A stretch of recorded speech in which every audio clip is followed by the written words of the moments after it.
Lista de oradores, tiene la palabra el señor diputado Marcelo Fernández. Muchas gracias, señor presidente. Voy a centrarme naturalmente en el análisis de la rendición de cuentas, en una primera etapa, y en la segunda referida al articulado que el Poder Ejecutivo nos presenta a la consideración. Yo creo que son los temas de análisis de la convocatoria de la jornada.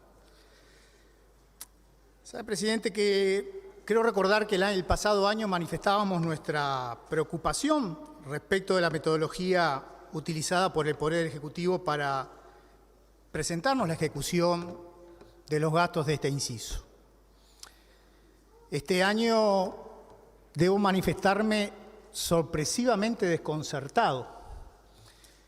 Y el recurrir a este oxímoron o a esta figura retórica no es una suerte de exceso de pedantería ni de provocación gratuita, sino simplemente con la necesidad de hacer énfasis en un conjunto de datos que realmente nos preocupan de sobremanera. Es más, me voy a tomar el atrevimiento de enmendarle la plana al diputado Olmos para, de alguna manera, al desglosar algunos números, dar cuenta de las contradicciones permanentes en las que el Poder Ejecutivo, en oportunidad de presentar la rendición de cuentas de este inciso, incurre.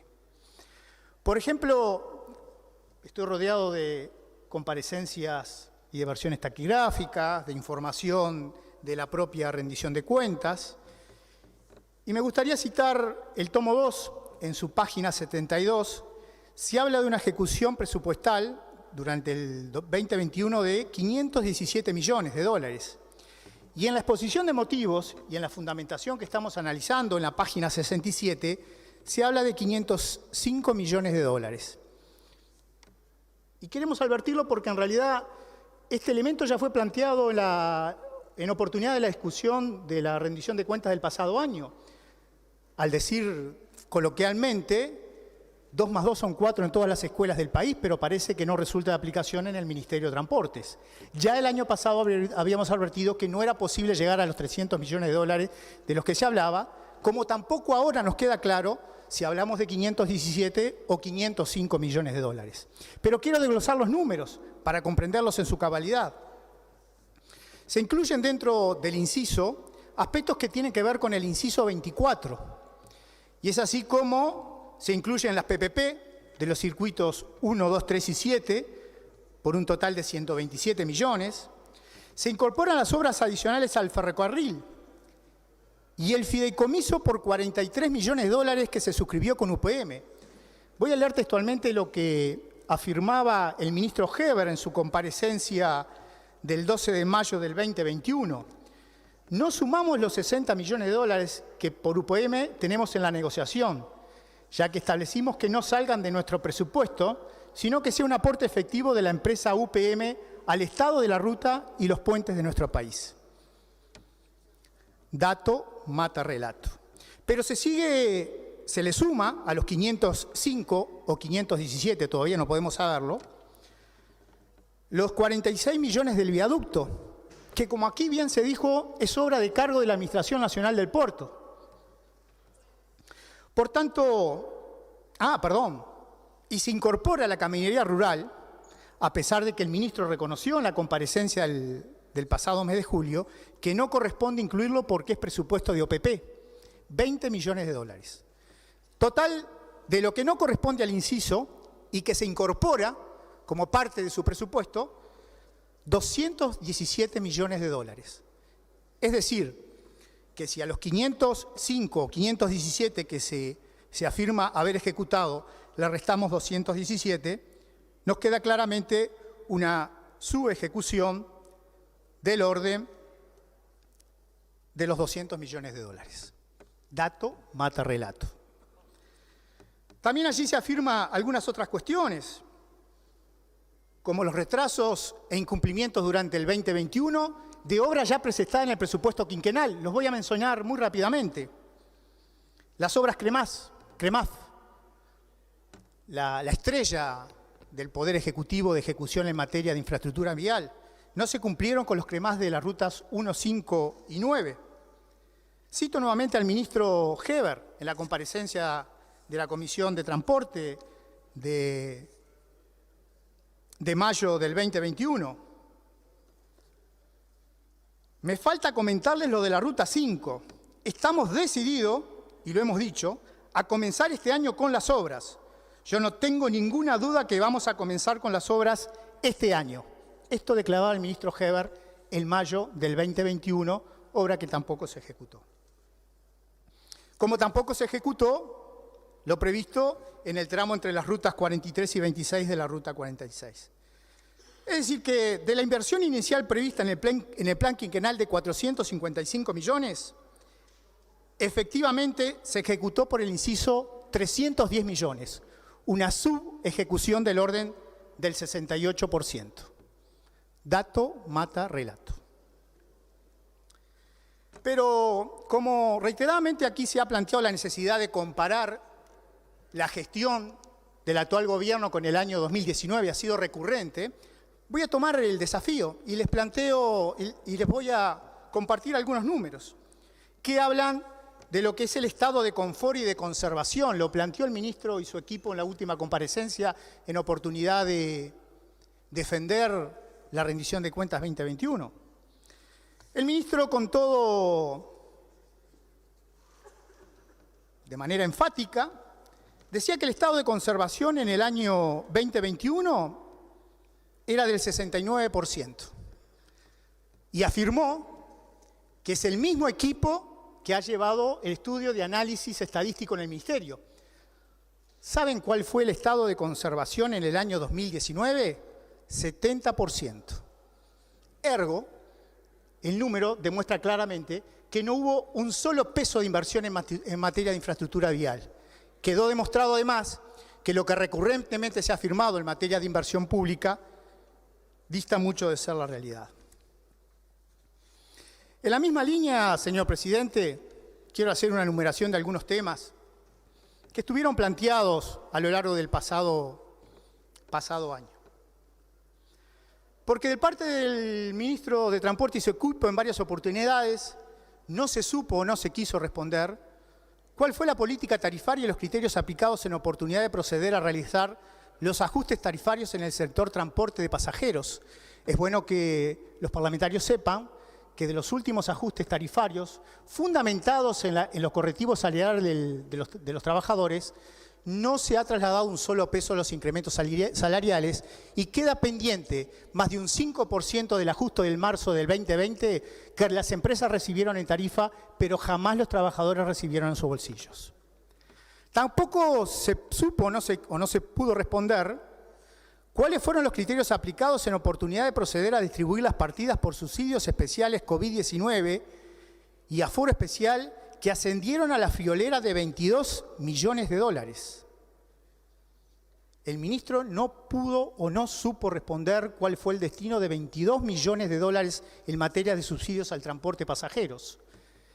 Parecería que la desidia y la falta de apego a los recursos económicos quedó una vez demostrado.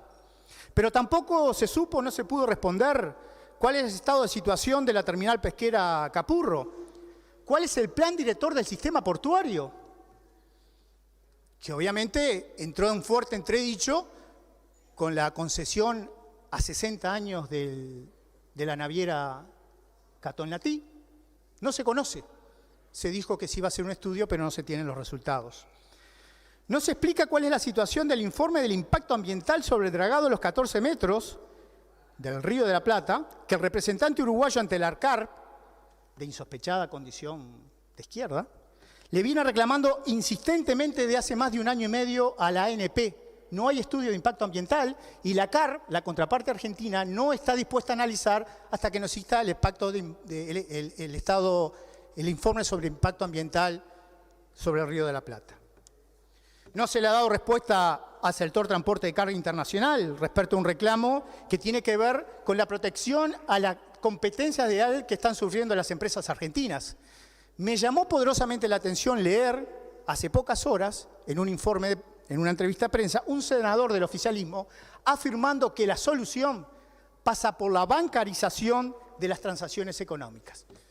Hemos de celebrar naturalmente cuando el proyecto de ley llegue a la comisión a su estudio. Como bien decía el diputado Varela, no hay ninguna estrategia planteada para combatir la evasión en el transporte. 127 millones de dólares reconoce el BID. Ahí está el dinero de los 137 liceos prometidos en el acuerdo programático. Un hospital de clínica por años. 127 millones de dólares de evasión, que me animo a decir, son muchísimos más, porque en realidad la metodología del estudio deja muchísimo que desear. No se cumplió con el anuncio de incluir una norma que estableciera la corresponsabilidad del cargador en el contrato de flete o carga. El ministro lo había dicho en su comparecencia del 6 de abril que estaban trabajando en una norma que protegiera al transportista de carga respecto de los abusos del contratador de flete. Sorpresivamente, se nos explica que además en esa oportunidad también se decía que no había norma o que la norma que estaba vigente no era aplicable. En la comparecencia del pasado mes de julio,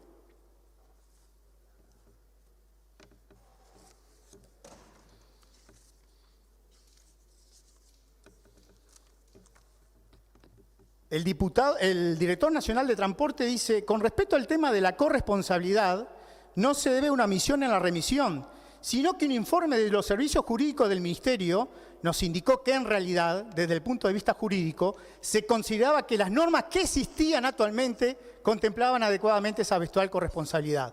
Y en ese sentido fue que no se remitió. Por un lado se afirma que no existe norma, por el otro lado se dice que se va a enviar y finalmente se reconoce que ya existe una norma. En realidad, señor presidente, acá la única finalidad es estimular y proteger a los Maya-Oro, un término que sé que no gusta mucho en determinados ámbitos. Pero se habló, y así lo ha dicho también el ministro de Transporte, de modificar el subsidio por fideicomiso del gasoil. Un ingreso que le representa a las empresas del transporte más de un 30% y que tiene una incidencia directa en las tarifas. Subsidio que es a nivel nacional y no tiene que ver con esa maliciosa interpretación referida a que solo era directamente beneficiario de los usuarios del transporte metropolitano. No, de esto se benefician absolutamente todas las empresas del país. El ministro afirma que van a rever el fideicomiso y que seguramente lo reduzcan en un porcentaje equivalente al del IVA. Pero la sorpresa, señor presidente, es que en la rendición de cuentas que hoy estamos tratando, en su artículo 421, se aumenta en un 75% la devolución al sector ganadero del IVA. Se le quita el transporte de pasajeros que beneficia a 40 millones de pasajes o de usuarios en el año para beneficiar a los Maya-Oro. Pero no todas son pálidas. Voy a analizar muy rápidamente algunas de las metas alcanzadas. Se redujo el personal afectado al control de la guía de carga, como referenciaba el diputado Valera, en un 30%. Este es un logro de la administración. La guía de carga tiene que ver con el control de la carga a nivel del mercado interno. Se avanzó en el análisis de prefactibilidad del ferry que uniría el Cerro de Montevideo con el centro de la capital. Ese es un proyecto que el Ministerio estuvo trabajando. Analizar la viabilidad del ferry del Cerro con el centro de Montevideo. Se dice también que se habilitó un régimen de combinaciones en el sistema de transporte metropolitano, una medida que está vigente desde el año 2008. Se dice que se creó un sistema 0800 de queja. Dice que se recibieron 2.700 reclamos en un mercado que anda en el entorno de los 60 millones de viajes anuales. En términos porcentuales, un 0,0042. Se planteó la regulación de los traslados escolares, tema que es materia departamental y que no tiene competencia alguna el Gobierno Nacional. Se sancionó el decreto 176, que establece la gratuidad de las personas discapacitadas en el transporte en líneas regulares, pero no está aplicable porque el Ministerio no pudo prever ni el universo de beneficiarios ni la previsión presupuestal para atender tal reclamo. En síntesis, presidente, y en estos pocos segundos que me quedan, quiero centrarme en lo que tiene que ver con el articulado. Soy muy breve y lo cierro. No entendemos cómo se puede afirmar que se está potenciando AFE cuando efectivamente no se le destina un solo peso. Me llamó poderosamente la atención de algún diputado que me presidió en el uso de palabra decir que los recursos por concepto de la venta de los inmuebles van a ir destinados a AFE. Celebro la la afirmación del diputado porque seguramente nos acompañe en la votación del artículo 223 con el modificativo que va a presentar la oposición.